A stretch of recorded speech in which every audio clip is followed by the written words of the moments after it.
Emergency meals 2 ways. Which way is best for you? Hey guys, it's Jara with Wicked Prepared. Welcome back to the channel. Here at Wicked Prepared, we are all about preparedness and emergency food storage. And I love coming up with delicious recipes for emergency meals that are completely shelf stable and easy to prepare. My 2 favorite ways to do that are meals in a jar and meals in a bag. A meal in a jar contains all dry ingredients, freeze-dried, dehydrated, powdered, all put together in a mason jar. And no, you don't have to have a pressure canner or a freeze dryer or know how to do those things in order to make these meals. They can sit on your shelf for years until you're ready to put them into service and create an amazing meal by just adding water. A meal in a bag contains a variety of shelf-stable, canned, and packaged ingredients assembled together in, you guessed it, a bag. These bags even include the water needed to prepare the meal. We had a viewer ask recently, if you have all of these ingredients already, why not just cook from the original packages? Some people wonder why put them together in a jar or a bag. The biggest reason is what I've mentioned already, emergency preparedness. In an emergency situation, even if it's only a power outage from a big storm or something like that, it doesn't have to be a major event. You're probably stressed. You're going to be dealing with a lot of different issues. Quite possibly the power's out, you're working in the dark. Probably you don't have hot water or maybe even running water at all. Personally, this is not a time that I want to be rummaging around in my cabinets, in my pantry with a flashlight, gathering all sorts of different ingredients and finding my recipe, which hopefully I have printed out because the internet's down, and then measure out all those ingredients to fix the meal, and then afterwards clean it all up and put it away. I'd much prefer to have everything all together with all the hard work done, so all I have to do is grab one jar or one bag, and I easily have a comforting home-cooked meal that I know my family likes. Sure, you could do heat and eat canned items, and we sometimes do that, but there's not a lot of different options, and most of them aren't very healthy. I like to have options for my family, and we really enjoy these 2 methods. Besides emergencies, though, once you get these bags and these jars on your shelves, I think you'll find they have many more uses whenever you need a quick and easy meal. It's the same reasoning why people do freezer meals. You can put in the work one day, and as a result, you have meals put together to save you time many weeks and months to come. Having these options can be a lifesaver on a night when you're running late, you forgot to plug in the crock pot, maybe you need your teen to fix dinner, anything along those lines. People also give these meals to college students, new moms, even those little free food pantries that some communities have. They're great to take camping and traveling, so many things. Some meals lend themselves better to a meal in a jar and some to a meal in a bag. But this particular meal I'm doing today works both ways. So I thought it would be neat to show both variations on the same meal. And then later on, I'll talk a little bit more about the differences between meals in a jar and meals in a bag and the pros and cons of each. Although you don't have to choose one or the other. Many people like myself like to do them both. The meal I'm making today is called Italian stew with spinach dumplings, and it is both simple and delicious. I found this recipe back when I was in college, which was a long time ago, in one of those little recipe magazines that you could pick up in the checkout line at the grocery store. I loved those little books. I'm not sure if they're still sold. I haven't noticed any lately, but I still have a collection of those little books that I picked up back in the day. I'm a huge recipe collector. What drew me to this recipe is that it takes something familiar and puts a unique spin on it, and I love recipes like that. So this takes the familiar concept of stew with dumplings and puts an Italian spin on it. I'll put a link to the original recipe down in the description box below the video, so you can check that out and try it the traditional way if you want to. And I'm going to show you how I adapted it into a meal in a bag and then a meal in a jar. I'm going to do the meal in a bag first, so let's get started. The ingredients we're going to need for this meal in a bag are going to be a can of ground beef. This is Keystone ground beef. It's their large 28-ounce can. We're going to use a jar of spaghetti sauce. You want a chunky vegetable type of spaghetti sauce so that it gives us some good vegetables in this stew. And we're also going to use a jar of sliced mushrooms to go along with that. And then for the dumplings, I'm going to be using this packet of Just Add Water Bisquick biscuit mix. I love these for emergency preparedness and for meal kits like this because it is a Just Add Water mix, so you don't need to have any fresh milk on hand. And this one is a cheese and garlic variety that is going to taste good with this, and it's going to replace some extra ingredients that we have to add in the fresh recipe. Also for the dumplings, because they're spinach dumplings, I have got some spinach here. What I did here is I just took some freeze-dried spinach and I put it inside a small Mylar bag. You could do a Ziploc bag if you were not going to plan to have these on the shelf for too long, or you could do something like a small mason jar or a baby food jar. I've done that before. I just have a lot of these bags that I use for certain things, so I figured I'd use one of these. They do have a gusseted bottom. I only need it to hold a 1/4 cup.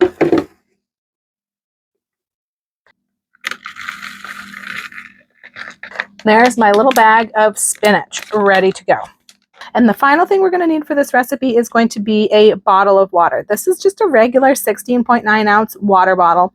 And this is going to be used as the only water we need in the recipe. This is going to be used in the stew and the dumplings.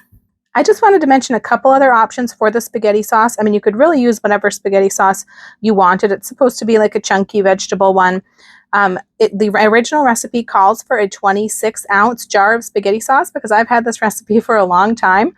And back then, the jars of spaghetti sauce, the regular size jars, were larger apparently because of shrinkflation. So these jars that I found were all 23 or 24 ounces, but they're going to work just fine. So this is the one that I chose, a Prego chunky, because I prefer Prego sauce over ragu. And I found these two ragu. I think this one is the one that I have used before, this chunky garden combination.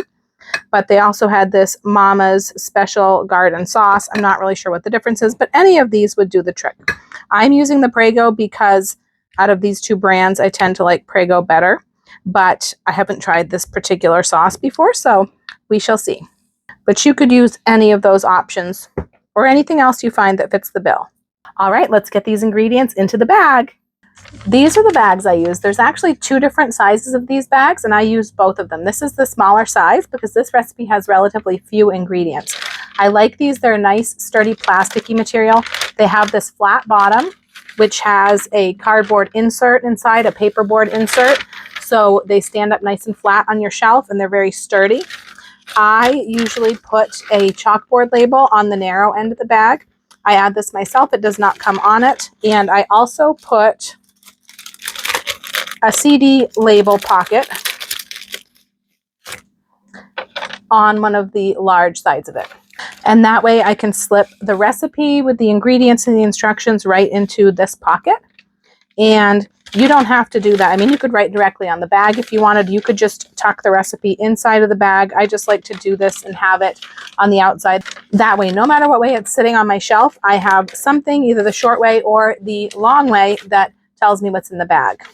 These are nice and sturdy, so they can be reused over and over again. And then, of course, you can always, these labels are erasable. You can wipe the chalk marker right off of them, and you can always replace what's in these pockets if you choose to do this with your bags. Now let's go ahead and put all of our ingredients in the bag. I'm going to start with the can of Hamburg, and next the jar of spaghetti sauce. I'm going to add the bottle of water, the jar of mushrooms, the packet of biscuit mix, and my packet of spinach. And now this bag is ready to go on the shelf.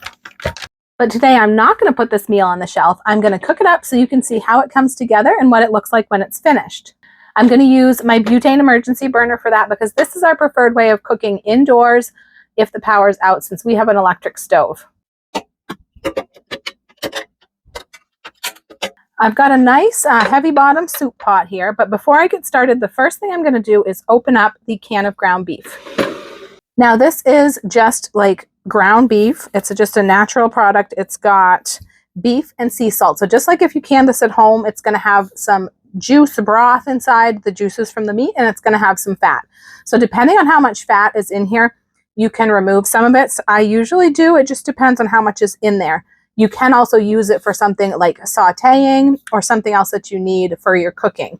Also keep in mind that in an emergency, calories count. If you are surviving on your emergency food for a long period of time, you might need to conserve as many calories as you can, so you could just leave the fat in. I am going to include the juice and liquid that's in here in the final dish. It'll just add a little bit more liquid and a little bit more flavor, just like using broth. And in an emergency, you wouldn't want any water or liquid to go to waste because it's a precious resource.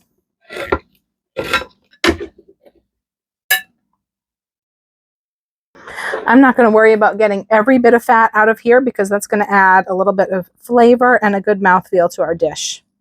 That looks pretty good. So now I'm just going to start adding the ingredients right into my pot. I'm going to start with this ground beef, and there's the rest of the fat that we can remove. All right, there's our Hamburg. Now you could certainly use a jar of home canned. I think that Keystone's canned ground beef actually has a better texture than my own home canned. So I like to go with the Keystone. Next, I'm going to go ahead and add my jar of spaghetti sauce. Next, I'm going to add my jar of mushrooms. Now, the original recipe calls for this jar of mushrooms to be drained, but with my emergency meals, I like to use all the liquid if I can because, of course, like I mentioned, it's a precious resource. You don't want to waste it. So I am going to drain the liquid. We're going to use it in our dish, but I am going to first drain it off into the spaghetti sauce jar here so that I can rinse out any last bit of sauce that is in here because I don't like to waste any food. So there's the mushrooms, and there's the liquid. Now, this recipe originally calls for an extra cup of water to be added with these ingredients, with the beef, the sauce, and the mushrooms. But because of the extra liquid that we added with the beef and the mushrooms, I don't think I'm going to need any extra water. I do have the bottle of water if we decide we need some. This will be used in the dumplings as well. But I think just that extra liquid from those canned items is going to be enough. I am going to turn this on to a medium-high heat. I'm going to get a lid on this, and I'm going to bring this up to a simmer. But while this is heating, I'm going to slide that out of the way, and I'm going to get my dumplings fixed. So I'm just going to use a little bowl here, and of course I've got my biscuit mix. And I'm going to add my packet of spinach in there. And I'm just going to toss this together real quickly. And then I'm just going to add the water. So this is probably going to need about 3/4 of a cup of water, maybe up to 1 cup. But even if we had to put the extra water in this dish and a full cup in here, we would have enough in this bottle. And there will be left over that can be drinking water with this meal, or you could probably get away with putting an 8-ounce bottle in here instead of the 16.9. So I've got 3/4 of a cup of water. All right, there we go. And this smells really good because of that cheese and garlic in here. Let's move this out of the way and bring this back front and center.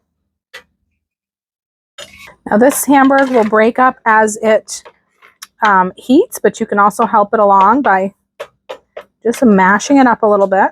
All right, so this is coming up to a simmer. So it's time for us to put the dumplings on. I am going to turn it down. And I've just got a small cookie scoop here, but if you didn't have something like this, you could just scoop it with a spoon and plop it out. I just like to use something like this because it portions it evenly, but it's not really important. All right, I probably could have done those a little bit more evenly, but it'll be good. I'm going to turn it up just a tiny bit. We're going to simmer this for 10 minutes uncovered, and then it's going to go 10 minutes covered, and then it should be done.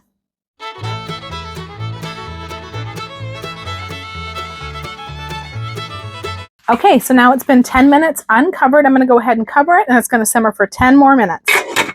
And then those dumplings should be done. Okay, so now we've had another 10 minutes go by, so let's see how this looks. Look at those dumplings.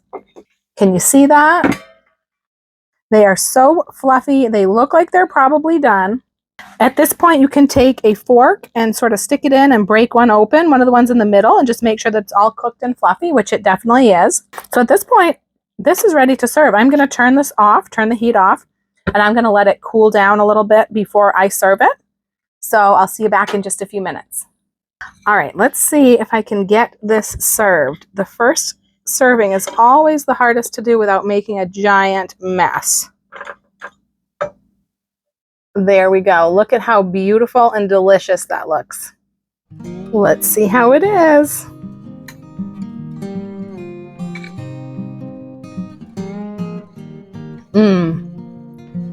That is tasty. Now I'm going to show you how I do this same meal as a meal in a jar. So instead of putting all the ingredients into a bag, I'm going to be putting them into a jar, or in this case, 2 jars. I'm going to be using a wide mouth quart jar for the stew, and this is just a regular mouth pint jar for the dumplings. You could use a regular mouth or a wide mouth, whichever you prefer. So obviously, because the ingredients are going into a jar instead of a bag, instead of a lot of canned and jarred ingredients, I'm going to be using a lot of dry ingredients. The only other thing we need for these meals is a couple of canning funnels to get things into the jars easily and some basic measuring utensils. So let's get started. I'm going to start by preparing the jar with the stew mixture. The first ingredient I'm going to be adding is my freeze-dried Hamburg. I'm adding a cup of the Hamburg.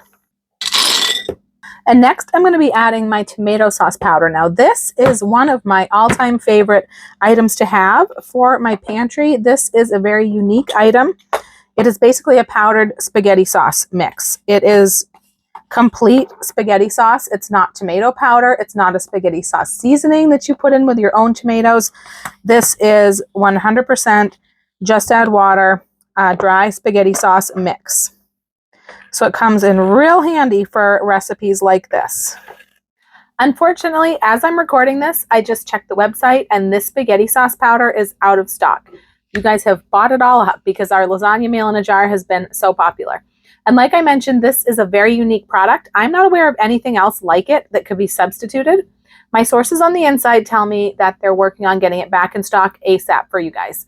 I know a lot of you already have it, but if you don't have it and you're waiting to get your hands on it, text tomato sauce to my number that I'll put down at the bottom of the screen, and I will put you on my list and I'll send you a text as soon as I see that it's back in stock. So hopefully no one will miss out when it comes back. I keep cases of this on hand because it is so handy and so unique. I'm using a half a cup of the spaghetti sauce powder, and that's going to go right down in among the meat and take up no space at all. Next, I'm going to add some freeze-dried sliced mushrooms. I'm doing a half a cup of the mushrooms, and then I'm going to add some freeze-dried zucchini. I'm also adding a half a cup of the zucchini. I'm going to add a half a cup of freeze-dried bell peppers. Now, you could use red or green, whatever you wanted to use. I'm using red because these happen to be on sale, so I can stock up on these. I'm going to put in some freeze-dried chopped onion, a quarter cup of the chopped onion, and I'm also adding some freeze-dried spinach, chopped spinach. I'm adding a quarter cup of the spinach. And then I'm adding some freeze-dried chopped tomato or diced tomato, a half a cup of the tomato. Next, I've just got a couple seasonings. I'm going to be doing a half a tablespoon of freeze-dried minced garlic and just some Italian seasoning. I'm going to be doing a teaspoon of the Italian seasoning. So that's all of the ingredients for the stew itself. Now, if I was going to be sealing this up for the long term, I would add a 200cc oxygen absorber, but I am not going to be sealing this up for the long term today. You guessed it, I'm going to be fixing this up so you can see how it turns out when it's all done. Now let's put together the dumplings. For the dumplings, I'm going to start with some Bisquick or any brand of biscuit mix that you have. They have a Great Value brand. There's a Pioneer brand. All sorts of different biscuit mix you can have. This is Bisquick. So you do want to make sure that it's a biscuit mix because the Bisquick has like shortening and baking powder and things like that already in it. Because of that, this jar meal might not have as long of a shelf life as some other ones because Bisquick doesn't have as long of a shelf life as some other items because of the shortening in it, I believe. However, I have had Bisquick on my shelf for quite a while past when it says that you can. And especially if you're sealing this up in a jar with an oxygen absorber or vacuum sealing it or something, I think it will last quite a while. We do tend to cycle through these meals, within a couple of years usually anyways, so it's not really an issue for us.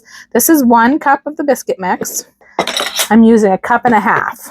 So a cup and a half of Bisquick. Next, I'm using instant milk powder, 1.5 tablespoons. Something to keep in mind, different brands of milk can have different ratios and measurements. So I will put the brand I'm using down in the description box below the video. I do that usually with all of my ingredients because sometimes you do get different results with different brands.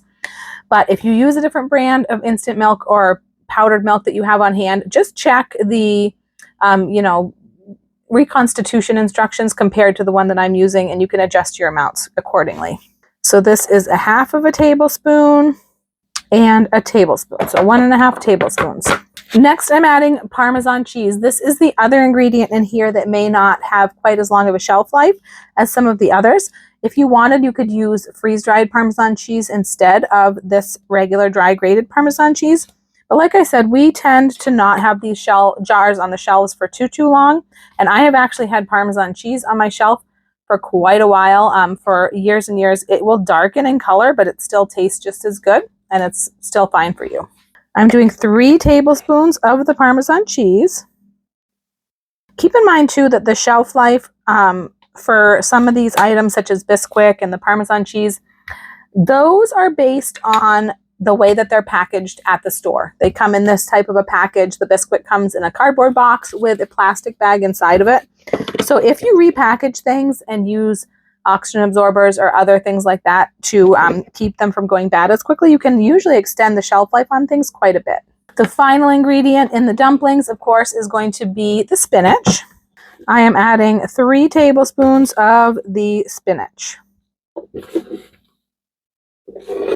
Incidentally, I really love this freeze-dried chopped spinach because ever since my kids were little, it was always a trick of mine to add a little bit of chopped spinach into basically any meal I would make. I could throw in some chopped spinach just to add some nutrition that they didn't really notice.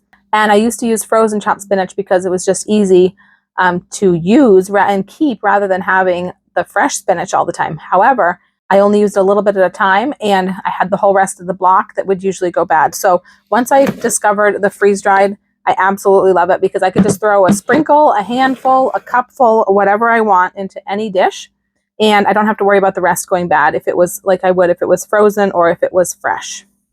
So that's all we need for our dumplings. Once again, I could add an oxygen absorber in here, but I'm just going to go ahead and put a lid on because I'm going to fix this meal up for you right now.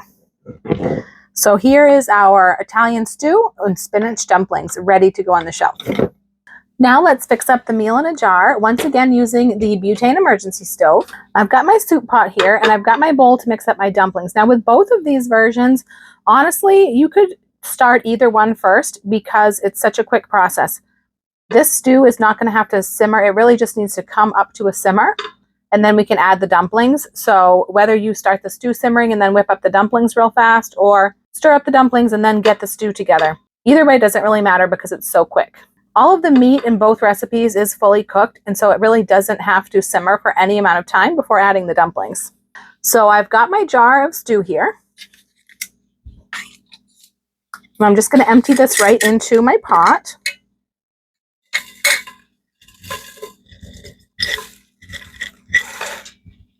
And for this recipe, I'm going to be adding 3.5 cups of water. I've got 2 to start with, but what I'm going to do is I'm going to pour the water into the jar first because you can see there's little bits of powder left in the jar, and I want to make sure we get all of that in our recipe.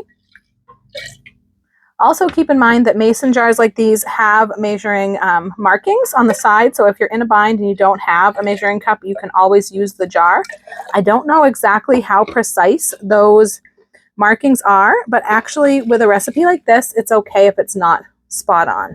Likewise, this is going to be a very forgiving recipe, so if you want it a little bit soupier, a little bit more liquidy, you can add a little bit more water to the recipe. So there's my last 1.5 cups of liquid for a total of 3.5 cups. I'm just going to give this a quick stir to moisten everything. I am going to put a lid on this because we don't want too much liquid evaporating right off. I'm going to turn on my burner. And I am going to put this down to low or medium low. I'm going to scoot this out of the way and mix up the dumplings real fast. So as soon as this comes to a simmer, we can plop them in. For the dumplings, I've got my bowl and I've got my jar of mix. I'm going to go ahead and dump that on in. I'm going to toss these ingredients really quickly just to distribute the cheese and the spinach among the rest of the ingredients. And now I'm just going to add my water. It's about 1 cup of water, maybe a little bit less. I think I've been doing 1 cup and it's kind of soupy, but it works just fine. Just mix this till it's all combined. There we go. This was just under 1 cup. I just didn't pour the full cup in, and that's going to work just fine. So as soon as this stew comes up to a simmer, we'll be able to plop in our dumplings and let it start cooking. I just love how chunky with vegetables this is. Now, if you don't like any of these veggies, you could definitely swap them out for others. If you have a kiddo who won't eat mushrooms or something like that, you could add more of something else, or just more meat for extra protein, whatever you want to do. All right, so this is starting to simmer. I'm going to go ahead and turn it down a little bit so that it's pretty low. And I'm just going to go ahead and get started scooping my dumplings onto the top. I've got my little mini cookie scoop here. Just spread them out throughout the stew. All right, so just like the other stew, we're going to let this simmer for 10 minutes with the lid off. I'm going to turn it down even further. And then after that, it'll go 10 minutes covered.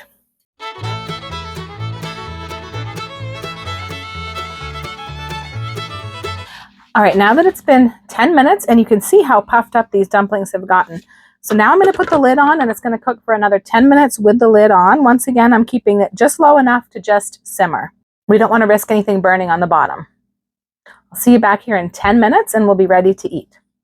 Okay, 10 minutes is up.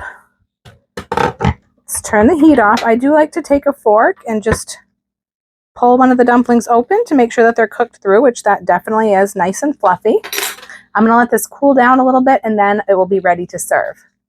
All right, we are ready to serve. Let's see where I can get the best scoop out of here.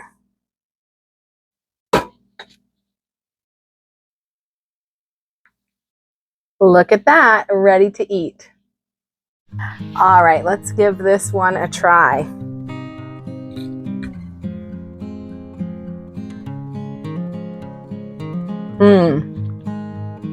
That's delicious. So good. Like I said before, some recipes lend themselves better to one method or another. One of the biggest advantages to the meals in a bag is that usually most of the ingredients are easy to find right at your local grocery store, and they tend to be fairly inexpensive. In fact, I have, I believe, 3 videos now full of meals in a bag ideas using only ingredients from the Dollar Tree. However, the nature of the ingredients, like canned items and things like that, it makes it difficult to scale the recipes down, and sometimes they make quite a large meal, which is great for larger families or anytime you do have power and you can freeze or refrigerate your leftovers. But many smaller families, especially single people and empty nesters, prefer meals in a jar because they can easily be divided into halves, thirds, or even quarters and done in smaller jars for single people and smaller families. Another factor is the waste and the garbage that you have left after preparing each meal. You can see with a meal in a bag, you're definitely left with a bit more trash, like the empty cans and packaging. That can be less than ideal in some situations. For instance, where we go camping, there's a lot of wildlife, including bears. So it's required to keep your trash locked up in your vehicle, which I don't really care for having stinky garbage in my vehicle for however long we're camping. So I like to avoid the food cans and especially the meat cans, things like that. Sometimes I'll even do a hybrid meal where I just substitute the canned meat in a meal in a bag for a baggie of freeze-dried meat. That way I don't have to have raw meat in my cooler or an empty can. With a meal in a jar, there's really no waste after preparation. You're only left with the jars and lids, which are reusable, and they can even be used to measure the water for the recipe or store leftovers if you need it. And of course, you don't have to do those meals in a jar if that's inconvenient for you. They can be done in a different container. You can do them in a Mylar bag if you're going to be storing them for a long time. And if you're just making them for like a camping trip or something like that, and you know you're going to be eating them within a few weeks, you could use a Tupperware container or even a Ziploc bag. Those are some of the biggest contrasts I see between the 2 meal types. I hope you enjoy this new recipe and having the option to prepare it both ways. Try each recipe and see how you like it. Make adjustments to the seasonings, the water amounts, or anything else that you feel necessary to suit your taste. And then you can make several of either one or both of these meals and have lots of easy meals for future emergencies or dinner emergencies. I just want to remind everyone real quick, there are 2 events coming up later this month that are free events where you can learn all about freeze-dried food, how to use it, and why it's the #1 choice for both prepping and everyday use. The events are free, they include free lunch, and there's even going to be giveaways, so you could even win some food. We are going to be at both of these events, and we would love to meet you if you can make it. They're taking place in American Fork, Utah for those on the West Coast, and Philadelphia, Pennsylvania for those on the East Coast.